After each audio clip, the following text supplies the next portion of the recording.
Good afternoon, my dear students.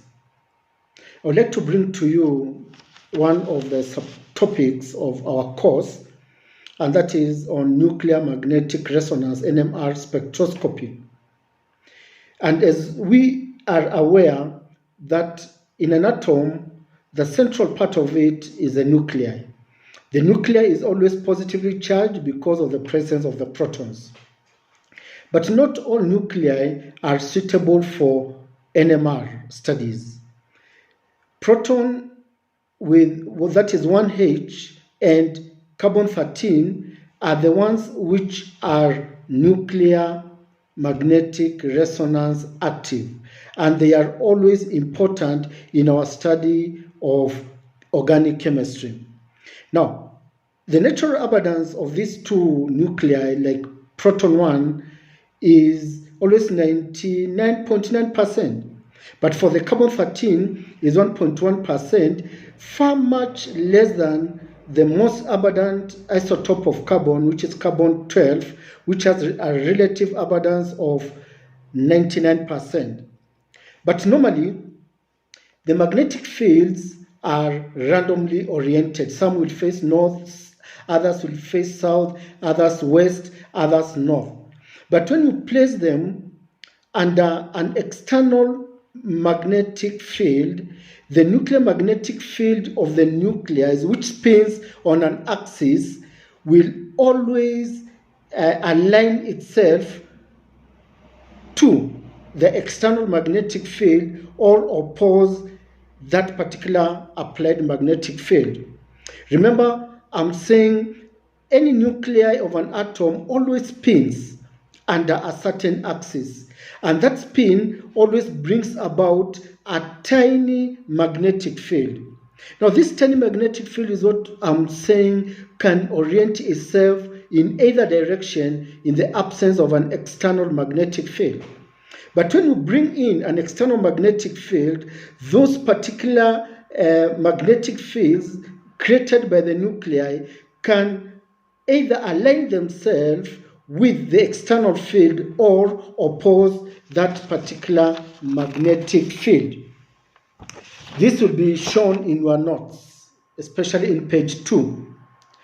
Now, the energy difference between the aligned and the opposed spins to the external magnetic field is generally very small, though it depends on the strength of the B0, which is the external magnetic field. Now, the applied electromagnetic radiation, always in form of radio waves, can cause the spin to flip, and the nuclear then will be said to be in resonance with the B0. And there's a diagram there which shows the difference between the energy on the y-axis and the strength of the B0 and the effect it will have on the two spins of the nuclei.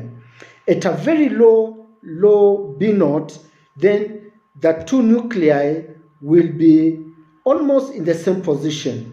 But as the strength increases, so it is the separation between the two, with the one opposing the B0 being higher in energy than the one which is aligned to the external force.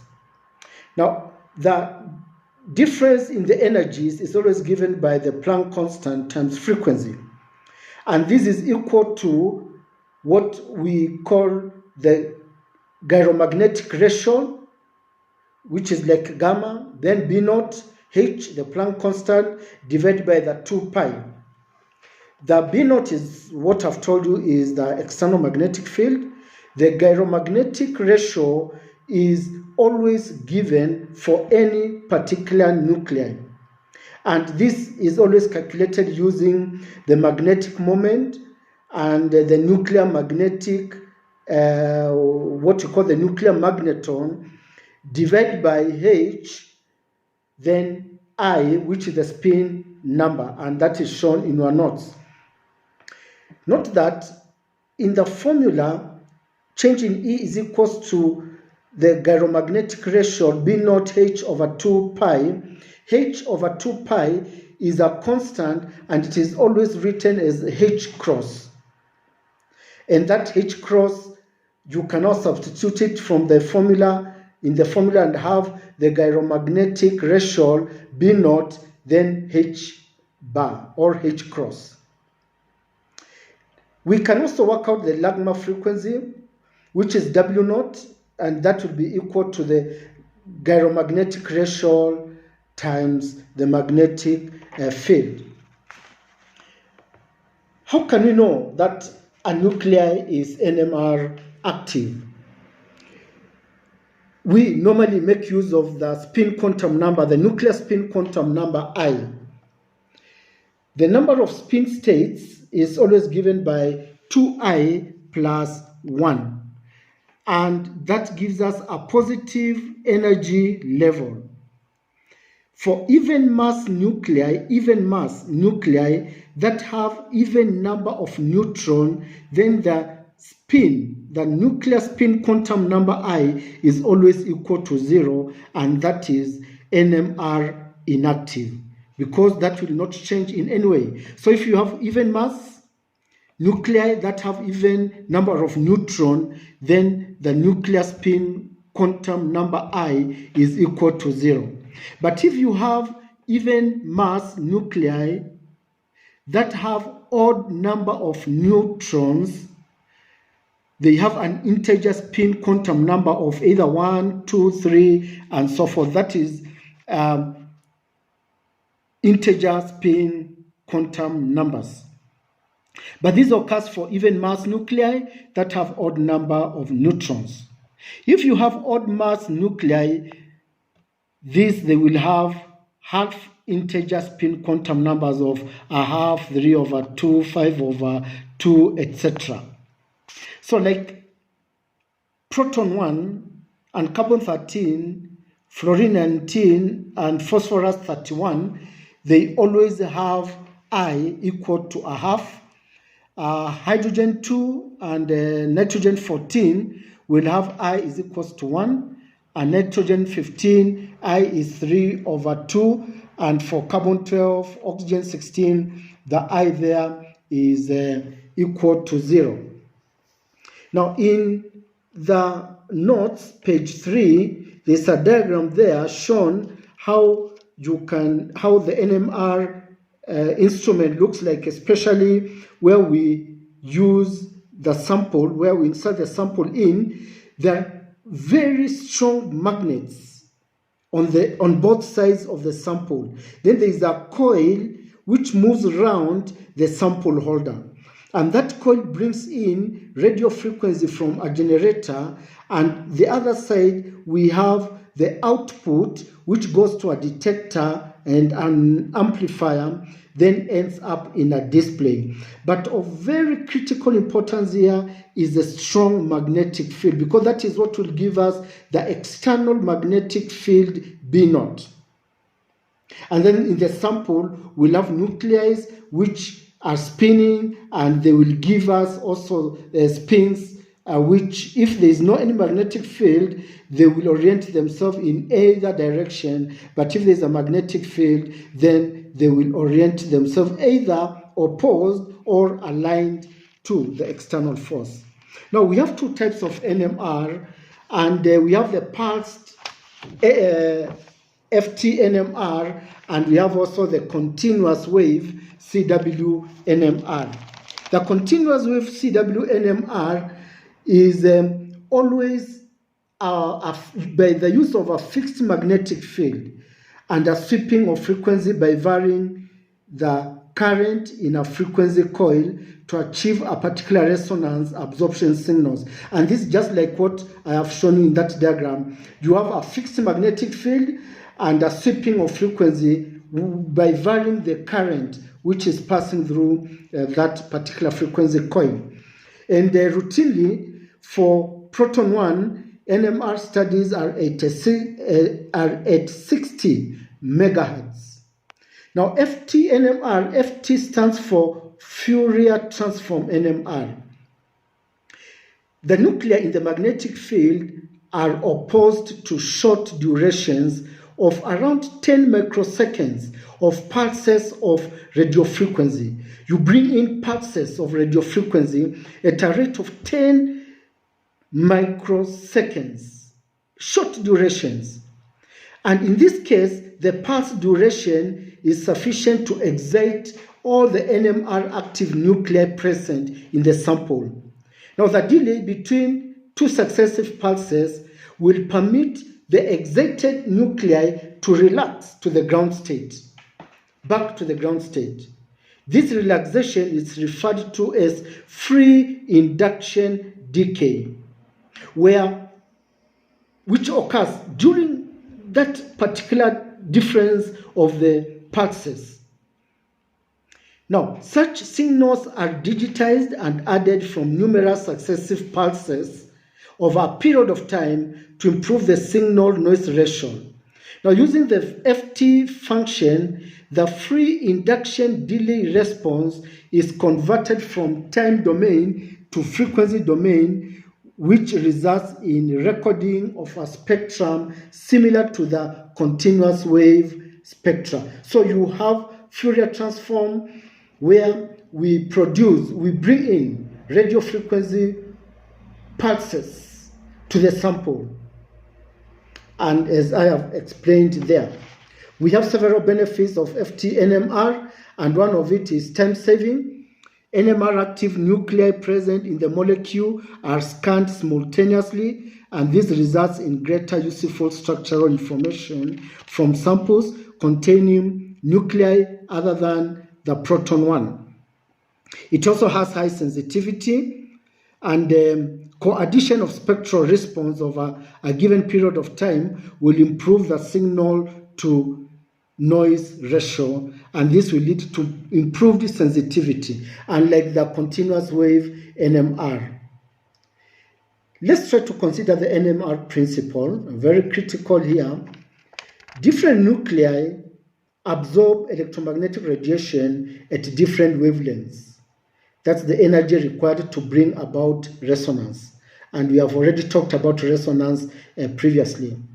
Now the nuclei of a given type will resonate at different energies depending on their chemical and electronic environments. Remember, the resonance of this nuclei will depend on their chemical and electronic environments. Very, very critical there. Let us consider one aspect of the principles, and that is the chemical shift. Some atomic nuclei possess a magnetic moment, that's a nuclear spin, which gives rise to different energy levels and resonance frequencies in a magnetic field. The total magnetic field experienced by a nucleus includes local magnetic fields induced by currents of electrons in the molecular orbital. Remember, we have electrons in that particular atom. They will also have some local magnetic fields induced by the currents. Note that electrons have magnetic moments themselves. So the electron distribution of the same type of nuclei, like the proton 1 and the carbon-13, nitrogen-15, usually varies according to the local geometry, the binding patterns, the bond lengths, the angles between the bonds, etc. And this is the environment we are talking about. And with it, the local magnetic field at each nuclei is also affecting that particular resonance of the nucleus. Now, this is always reflected in the spin energy levels, and also in resonance frequencies. The variations of the nuclear magnetic resonance frequencies of the same kind of nuclei due to variations in electron distribution is now what we call chemical shift. Let me repeat that the variation of nuclear magnetic resonance frequencies of the same kind of nuclei, due to the variations in electron distribution, we call it the chemical shift, which is a del. The size of the chemical shift is given with respect to a reference frequency, or what you call a reference sample, usually a molecule with a barely distorted electron distribution. And mostly we always make use of trimethylsilane, TMS, which has an exact field strength in terms of ppm of a nuclei, and we always assign it 0 ppm. Now the electron clouds can also shield the inner nuclei from external magnetic field. Remember, we are bringing in an external magnetic field, and if we have electron cloud, they will shield that particular nucleus inside there, and therefore they will cause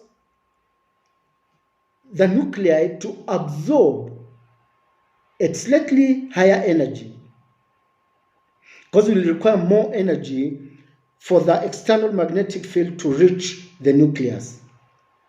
Now this shielding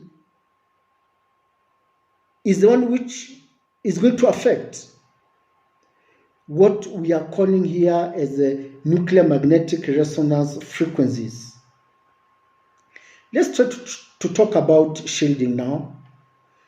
This influence is the influence of neighboring functional groups on the electronic structure around a nuclei, and are consequently the chemical shift of the resonance.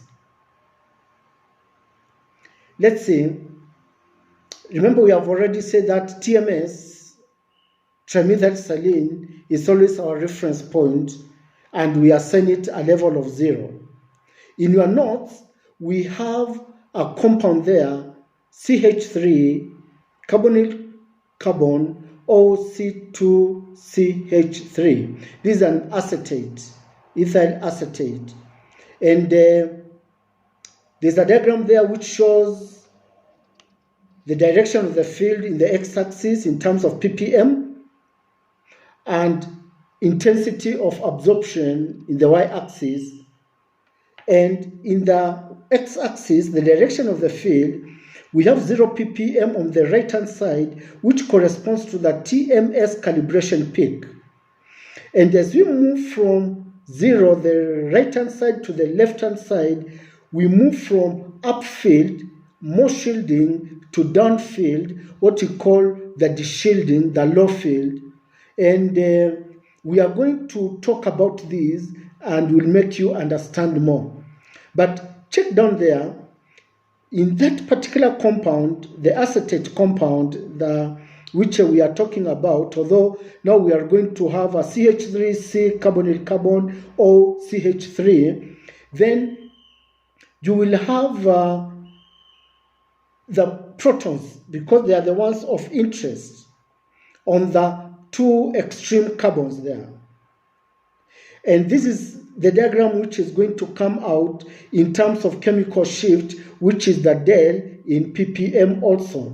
So the lower the level of the chemical shift, we talk of the high field. The higher the value of the chemical shift, we talk about the low field. That's the direction of field sweep also. So in this one, we'll have 2 peaks, 3 peaks. One of the peaks is the TMS at 0 ppm. Then we'll have 2 peaks, one approximately at 2 ppm, and the other one between 3 and 4, which approximately 3.76 ppm. We are going to understand how these particular peaks come about, and which corresponds to which particular carbon in that compound. So we have the vertical scale, which represents the intensity of the signal. Horizontal scale presents the chemical shift, which is dependent on the field strength of the external magnetic field. And normally for proton 1, the chemical shift always runs from 0 to 10 ppm, but it can also move from 0 to 12 ppm, and the del can be given by the chemical shift in hertz divided by the operating frequency in megahertz, but we'll have to change the megahertz to hertz for you to work it out. Now we have some figures shown there. At 14,100 Gauss, this will correspond to 60 megahertz for proton 1, and this is, in terms of ppm, is 60 hertz. And for carbon-13, that will be 15 megahertz. For 14,000 Gauss, we are talking of 600 megahertz for proton 1 and 150 megahertz for carbon-13, and this corresponds to 600 hertz in terms of ppm. Now let's talk about chemical equivalence. Chemically and magnetically equivalent nuclei resonate at same energy and give a single signal or pattern. Chemically and magnetically equivalent nuclei. Those nuclei in the same environment, both chemically and magnetically. If you check on that particular compound given there of CH3C double bond CCH3 with the two substitutes of CH3 and CH3, you'll have one peak coming out, and the reason is because the 12 protons are all in the same environment, both chemically and magnetically. Now, the frequency of radiation absorbed by a proton or any other nuclei during a spin transition in an NMR experiment is called its resonance frequency. So if we talk about resonance frequency, we are talking of the frequency of radiation absorbed by that particular proton. If all protons in all organic molecules had the same resonance frequency, then NMR will not have any significance in our study. But because we have no uniform absorption for different protons in a molecule, then there is a reason of us studying NMR and of us being chemists. Look at this methyl acetate given there, where you have shown you have the carbon in the left-hand side, you have 3 protons, and the carbon on the right-hand side, you also have 3 protons, and I've given the difference between the protons as ABC on the right, on the left, and we have also BB on the right. But on the left, that will be AAA, not ABC, will be AAA. And then we have BBB on the right-hand side. And let me try to bring these that's AA for the left-hand side, and you have the BB on the right-hand side. So the 3 methyl acetate protons labeled HA, they have a different resonance frequency compared to the 3 HB protons, because the 2 sets of protons are in non-identical electronic environments. So the 3 in the left will be in different chemical environment with the 3 on the right. So the HA protons are on a carbon next to a carbonyl, whereas the HB protons are in a carbon next to an oxygen. So the HAs are chemically equivalent to each other, and the HBs, all of them are chemically equivalent to each other. So the HAs, although however, are chemically non-equivalent to HBs. So the HAs are chemically non-equivalent to HBs. As you can see, the environment between them. So they are not chemically equivalent. Now, as a consequence, the resonance frequency of the HS protons is different from that of the HB protons. And I've given you some other examples to show how protons can be in the same environment and others in different environments. For glycine, acetaldehyde, where in acetaldehyde, the 3 protons of carbon in the left are all in the same chemical environment than the hydrogen attached to the carbonyl carbon. You can also have the 1,4-dimethyl benzene, and in this 1,4-dimethyl benzene, you will have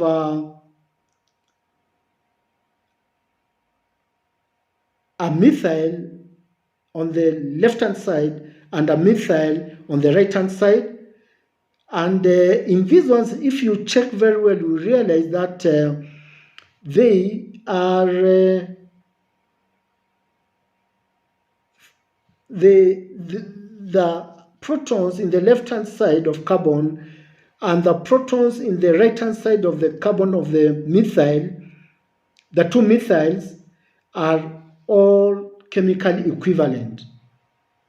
But the protons within the benzene ring, they are chemically equivalent to each other, but they are chemically non-equivalent to the HS. So the 6 HA protons are chemically equivalent, and the 4 HBs are also chemically equivalent to each other. But the HA and HBs are non-equivalent. So note, in determining chemical equivalence, symmetry is very critical, and we'll learn about symmetry in the course known as group theory later on. Now, most organic molecules have several sets of protons in different chemical environments, and each set will have a different resonance frequency. Be careful not to correlate apparent peak height, like shown in that 1,4-dimethyl benzene. You can see we have 2 different heights. The HAs have higher height than the HBs, though we have some integration there of 1 and 1.5 for the HA. We are going to see that one as we proceed. So you have to be very careful to correlate apparent peak height to the number of protons, because that is not always the case. Now, depending on the spectrum, relative peak height will not always be the same as relative peak areas, where relative peak areas is of importance to us, not the height. And because it is difficult to compare relative peak areas by eye, we rely on the instrument computer to do some calculations. And the calculations will be in terms of the integration, where we may have 1.0 and 1.5 for the 1,4-dimethyl benzene. If you check very well, as we are going to see later, we'll try to know which peaks correspond to which protons. The molecule has 2 sets of equivalent protons, 6 for the methyl HA protons and 4 for the aromatic HB protons. As you have seen, I believe you are following up. Now, the area under the peak at 2.6 ppm, it's shown somewhere there in that diagram. 2.6 is in between 2 and 3, is 1.5 times greater than the area of the peak at 7.4 ppm. And this ratio 1.5 to 1 is the same ratio of 6 to 4. Because if you have 6 to 4 divided by 2, you'll have by 2 for 6 will be 3, 2 for 4 will be 2, then 1 and 1.5. So you'll have 1.5 to 1. And this information is very critical to us. Along with the actual chemical shift values, we can tell what peak represents which protons. Like in this case, the 7.4 ppm now must correspond to the HB because they are 4, and the HA will correspond to the 2.6 ppm. Let me try to make some correction there. So the peak at 2.6 ppm. Therefore, the integration can be useful to determine the relative amounts of two or more compounds in a mixture of a sample. And if we take an example of the proton NMR spectrum of equimolar mixtures of benzene and acetone, for example, we will see that we'll have two signals, one for the 6 equivalent acetone protons and one for the 6 equivalent benzene protons. And these will give us two signals.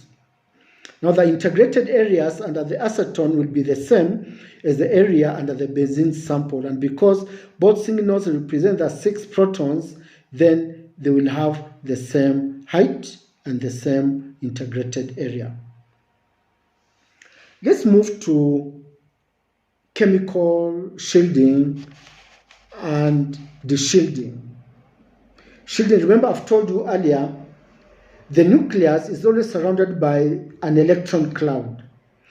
If you have large electron or strong electron cloud, so the external magnetic field will be affected. For it to reach the nucleus, it will be shielded than if we have low electron cloud, which will allow the magnetic field, external magnetic field, to pass through to the nucleus itself. So, chemical shift of a given proton is determined primarily by interaction with the nearby electrons.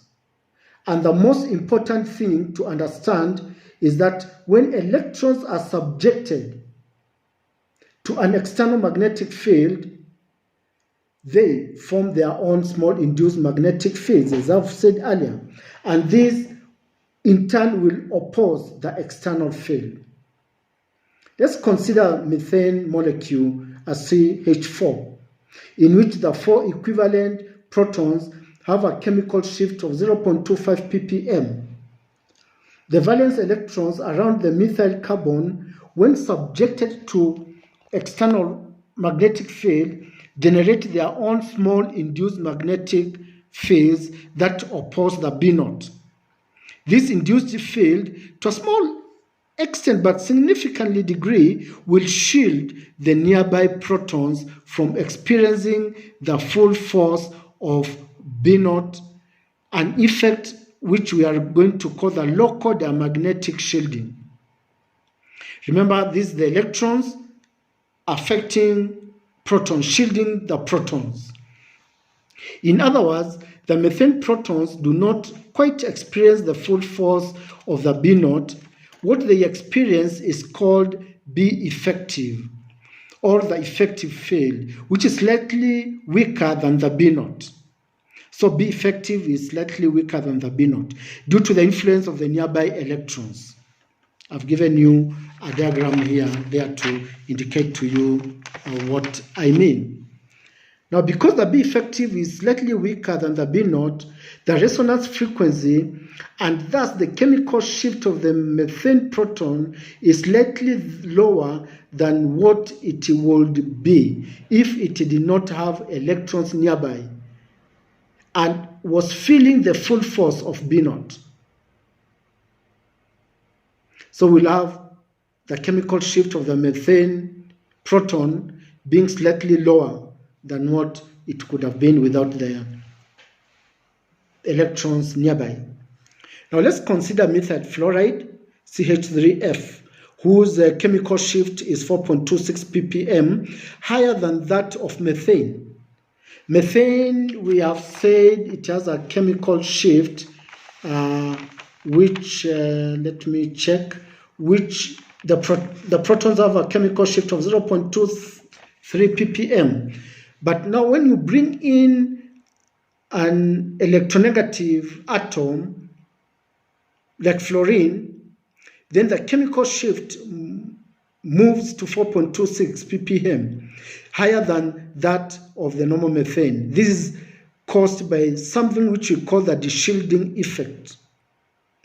The reason is because the more electronegative atom you have, then that particular electronegative atom will pull to itself the electrons and effectively decrease the electron cloud around the protons.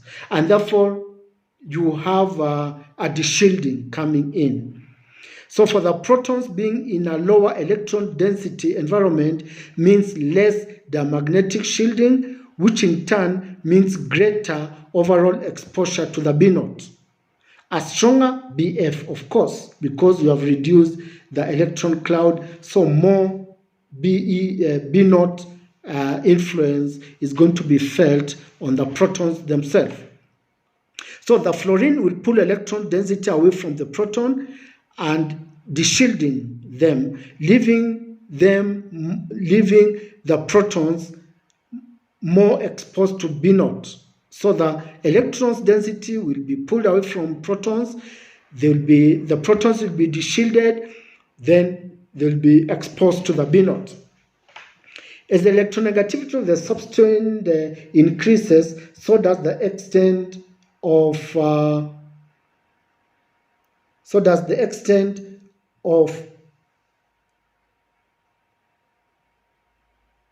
the chemical shift. And I've given you some analysis there of CH4, CH3Br, CH3Cl, and CH3F. You can see how they are increasing from 0.23 to 4.26 for fluorine, which is highly electronegative. Now, to a large extent, we can predict the trends in chemical shifts by considering how much de-shielding is taking place near a proton. The chemical shift of trichloromethane is higher than that of dichloromethane, which is also higher than that of chloromethane. Because we have 3 chlorine atoms, more de-shielding than chloromethane. So that the shielding effect of an electronegative substituent diminishes sharply with increasing distance. You need to take note of that. If you move far away from the electronegative atom, so you will have more diminishing effect, the shielding effect of that particular electronegative atom. So the presence of an electronegative oxygen, nitrogen, sulfur, sp2 hybridized carbon also tends to shift the NMR signals of nearby proteins slightly downfield. Downfield, check the diagram which I gave you for upfield.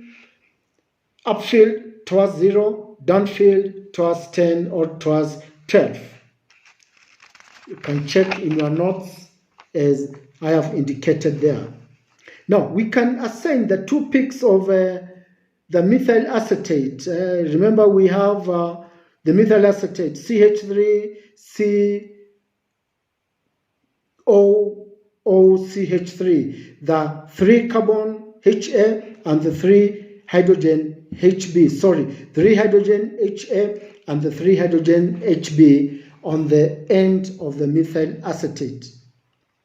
Now, the methyl ester proteins, the HB, are close to the oxygen, which is more electronegative, and therefore what that means is these atoms will be de-shielded by the adjacent oxygen, whereas the HAs will not be affected by the oxygen here, even affected by the oxygen in the carbonyl carbon.